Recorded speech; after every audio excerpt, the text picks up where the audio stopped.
नमस्कार दोस्तों, मैं स्मित मिश्रा स्वागत करता हूं एक बार फिर से आप सभी का एमजेटी एजुकेशन में। दोस्तों, यूक्रेन को रसिया ने 3 पार्ट में डिवाइड कर दिया है, या सिंप्लीफाइड लैंग्वेज में कहें तो रसिया ने यूक्रेन के 2 पार्ट पर कब्जा कर लिया है और उसको अलग देश, स्वतंत्र देश घोषित कर दिया है। तो इसको अभी हम लोग समझेंगे मैप के माध्यम से अच्छे से। साथ ही साथ अमेरिका का क्या रिएक्शन रहा, ब्रिटेन का क्या रिएक्शन रहा, भारत को क्या फायदा मिलेगा, क्या नुकसान होगा, या फिर इसका फायदा चाइना कैसे उठाएगा, ये सारी चीज हम लोग समझेंगे। तो अभी देखो, कल की न्यूज है दोस्तों। कल व्लादिमीर पुतिन, जो कि रसिया के प्रेसिडेंट हैं, इन्होंने कॉन्फ्रेंस किया, टेलीविजन पर आए लाइव, काफी लंबी चर्चा की, काफी लंबी स्पीच दी इन्होंने, और इन्होंने खूब आरोप भी लगाए नाटो पर, अमेरिका पर खूब आरोप लगाए कि यूक्रेन वर्तमान समय में नाटो और अमेरिका की कठपुतली बना हुआ है, उसी के इशारों पर नाच रहा है और ये परमाणु परीक्षण वगैरह करने की सोच रहा है, परमाणु हथियार डेवलप कर रहा है। ये सब चीजें, ये आरोप लगाई यूक्रेन पर। इसके साथ ही साथ इन्होंने दो प्रांत को उसको घोषित कर दिया, एक नया देश या कहें स्वतंत्र देश घोषित कर दिया रसिया ने। अब वो 2 प्रांत कौन से हैं उनको समझेंगे। पहले आप देखो, यूक्रेन कुछ इस प्रकार से हुआ करता था, रसिया इस प्रकार से हुआ करता था। इस यूक्रेन में से 2 प्रांत थे, लुहांस्क और डोनेस्टक।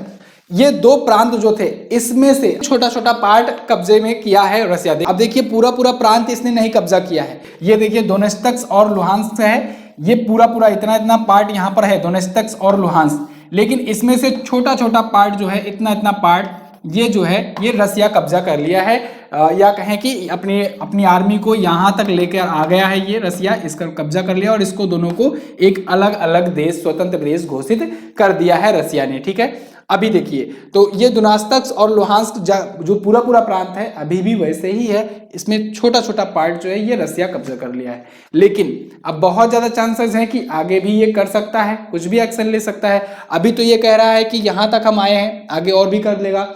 थोड़ा सा मामला अगर ठंडा होगा फिर और आगे बढ़ सकता है। रसिया, मैंने आपको बताया था, यूक्रेन पर पूरा आगे चढ़ करके यहाँ तक एक्सरसाइज कर ही रहा था। इसके बाद इधर क्रीमिया रीजन पर ये कब्जा किया हुआ था। इसने घोषणा कर दी कि ये डोनेस्क और लुहांस्क जो हैं, ये अलग अलग से अपने अपने देश होंगे। विकिपीडिया से लेकर के बाकी जो वेबसाइट्स हैं, वो भी धीरे धीरे अपडेट करना शुरू कर दी हैं अपने आप को। हालांकि बाकी जो बड़े बड़े देश हैं, वो मान्यता नहीं दे रहे हैं। कुछ देश मान्यता देंगे आगे चल करके। अभी बड़े बड़े देश जैसे अमेरिका, ब्रिटेन, फ्रांस, बाकी जो देश हैं, वो मान्यता इसको नहीं देंगे। इंटरनेशनली इसको अप्रूवल नहीं मिलने वाला है। देखिए, अभी रसिया ने इस पर कब्जा तो किया हुआ है, अभी मतलब कि ऑफिशियली एक प्रकार से घोषणा कर दी है। लेकिन अगर वैसे देखा जाए तो यहाँ पर रसियंस ही रहा करते थे, जो वहां पर विद्रोही थे। यूक्रेन के जो विद्रोही थे, जो रसिया के ही थे, रसिया ही मूल के थे और रसिया के ही सपोर्ट में हुआ करते थे। और ये लोग अक्सर दंगा, विद्रोह वगैरह यहाँ पर अक्सर किया करते थे। इसको अलग होने की, अपना अलग स्टेट होने की ये मांग भी किया करते थे अक्सर। ठीक है ना, डोनेस्क और लुहांस्क जो है। अब देखिए यहाँ पर क्या हुआ कि, और यूक्रेन लगातार इस पर आरोप भी लगाता था कि रसिया इसको सपोर्ट करता है, रसिया इसको वैक्सीन देता है, रसिया इसको हथियार सप्लाई करता है, रसिया इसकी फाइनेंशियली भी हेल्प करता है, फंडिंग भी करता है। तो ये यूक्रेन अक्सर यहाँ पर आरोप भी लगाया करता था और ये लोग भी प्रो रसिया ही थे पूरा। तो अभी केवल कहें कि ऑफिशियली एक प्रकार से अलग देश घोषित किया गया है, लेकिन पहले से ये समझ लो रसिया के ही पक्ष में ही था। इसमें ऐसा कोई नई बात नहीं है। तो इसका मतलब क्या रसिया अब शांत हो जाएगा? नहीं। देखिए, उसी का ये एक पार्ट है, एक हिस्सा है कि हम आगे चढ़ाई कर रहे थे।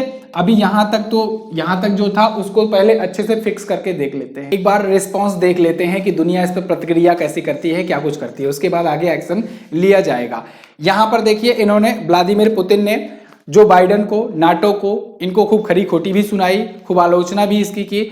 यूक्रेन को कठपुतली बताया कि अमेरिका और नाटो का ये कठपुतली बन गया है और नाटो खूब कोशिश कर रहा है कि यूक्रेन उसमें शामिल हो जाए, उसका सदस्य बन जाए। अगर यूक्रेन शामिल हो जाता है नाटो में तो रसिया के लिए मुसीबत बढ़ जाएगी। ये बात भी रसिया ने कहा। इनका कहना यह है कि जब ये यूएसएसआर से सब देश अलग हुए थे, यूएसएसआर से जब 15 देश अलग हुए थे, तो उस टाइम पर जो एग्रीमेंट साइन किया गया था, जो चीजें हुई थी, उसका अब खंडन कर रहा है यूक्रेन। ठीक है ना, उसका अब खंडन कर रहा है। अभी तक देखिए, रिश्ते सब अच्छे से चल रहे थे रसिया से और उससे। 2014 के बाद से ही रिलेशंस बिगड़े हुए हैं। 2014 से बाद से ही यहाँ पर विद्रोही आ गए जो रसियन ओरिजिन के हुआ करते थे, और इसके बाद से यहाँ से लगातार तनाव की स्थिति बनी ही रहती है। और 2014 में ही मैंने आपको क्रीमिया रीजन पर भी बताया था कि क्रीमिया पर भी इन्होंने कब्जा किया था रसिया ने, तब से क्रीमिया पर भी कब्जा है ही। तो चारों तरफ से घेरा है ही रूस। और यहाँ पर एक बड़ा कदम उठा लिया रसिया ने, व्लादिमीर पुतिन ने, कि यूक्रेन को 3 पार्ट में एक प्रकार से डिवाइड कर दिया और उसमें से 2 को स्वतंत्र देश घोषित कर दिया। अब इस पर ब्रिटेन ने प्रतिक्रिया दी हुई है। ब्रिटेन ने कहा है कि हम सैंक्शंस लगाएंगे, वहाँ पर व्यापार जो होगा, ट्रेड जो होगा, उसको सबको बंद करवा देंगे, कोई कर ना पाए फ्यूचर में, वहाँ से कोई व्यापार ना कर पाए, कोई वहाँ पर इन्वेस्टमेंट ना करे, ठीक है ना, कोई वहाँ पर फंड ना करे, कोई हेल्प ना करे किसी भी प्रकार की उस जगह पर, उस रीजन की।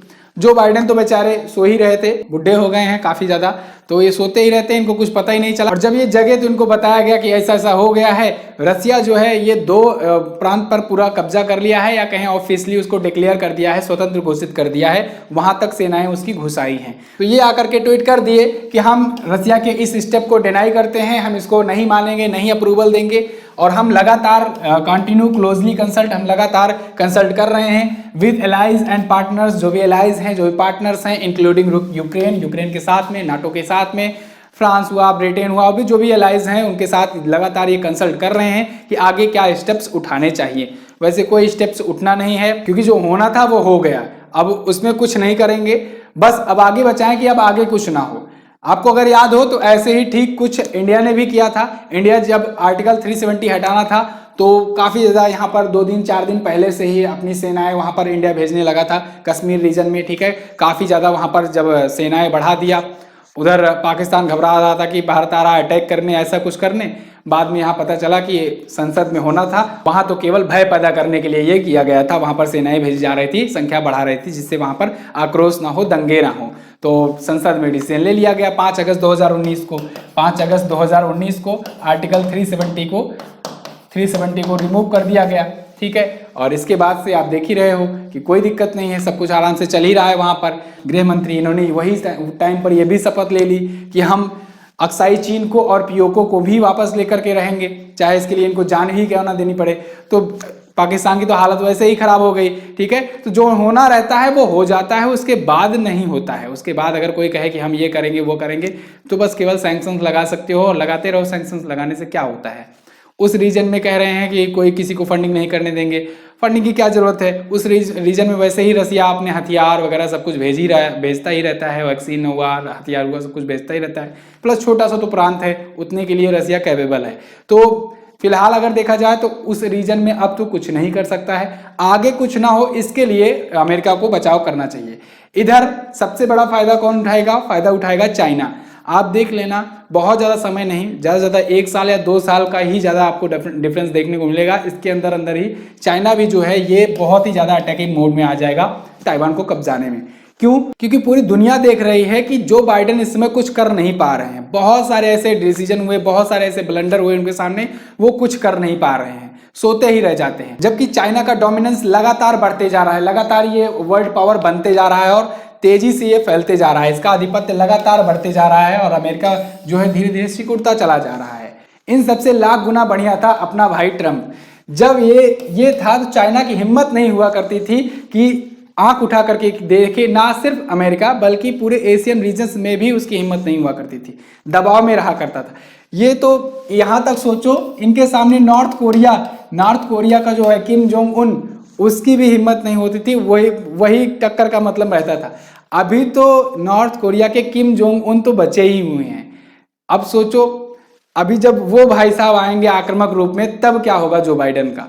मतलब वो ऐसा व्यक्ति है जो सन की तानाशाह माना जाता है, तो उनसे इनकी मतलब ऐसा लगता था इनके लेवल में ये हैं बराबरी के, ठीक है, वो बराबरी के थे, बाकी तो वैसे ही अपना हथियार डाल दिया करते थे।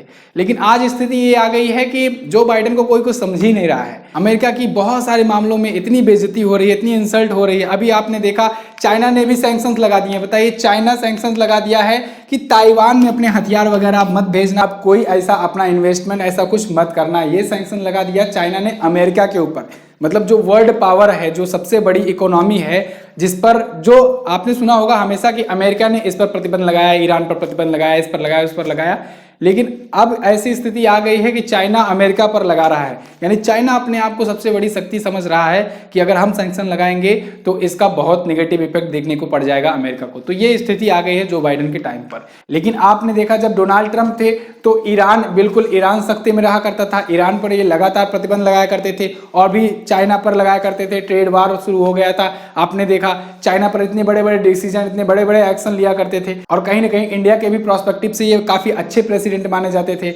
लेकिन अभी क्या हुआ, जो बाइडेन जो हैं ये थोड़ा सा ढीले पड़ गए हैं, ठीक है। तो इनकी समझ लीजिए वैल्यू धीरे धीरे कम ही हो रही है और इनकी वैल्यू कम होना मतलब अमेरिका की वैल्यू कम होना, और इसका फायदा चाइना उठा रहा है और रसिया तो उठा ही रहा है, आप देख ही रहे हो। तो ये तो थी दोस्तों रसिया यूक्रेन क्राइसिस पर हमारी वीडियो। मैंने आपको बताया था कि हमारी नजर इस पर बनी रहेगी, इस मुद्दे को मैं आपको समझाते रहूंगा, जो भी अपडेट होगी मैं आपको बताते रहूंगा।